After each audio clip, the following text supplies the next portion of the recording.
In today's video, I'm going to teach you how to insert symbols in draw.io. First, open your diagram in the editor so you're working on the file where you want the symbol to appear. This makes it easier to place everything exactly where you need it right away, whether you're adding a symbol into a text box, inside a shape, or directly onto the canvas as an icon. One simple way to insert symbols is by pasting Unicode or special characters. To do that, start by finding the symbol you want on your computer using a built-in character tool. On Windows, you can use Character Map. On Mac, you can use the system's character viewer or another built-in font and symbol tool. You can also search online if you already know the symbol you need. Once you've found the symbol, select it and copy it. Then return to your draw.io editor.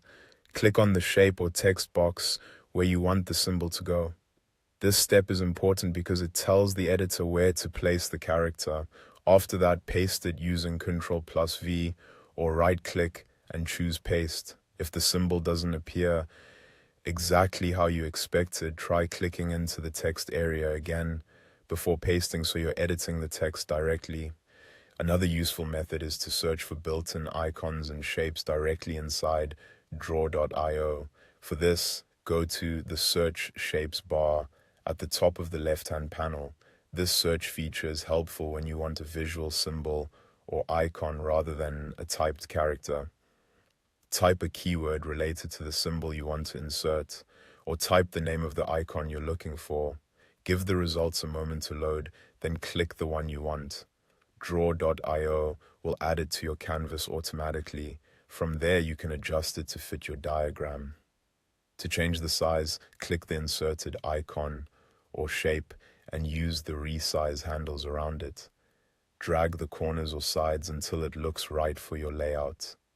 You can also click and drag the item to reposition it anywhere on the canvas. This is especially useful when you're organizing a diagram and need symbols to line up neatly with other elements. That's all there is to it. Whether you paste a special character or use the built-in shape search, inserting symbols in draw.io is quick and easy once you know where to look.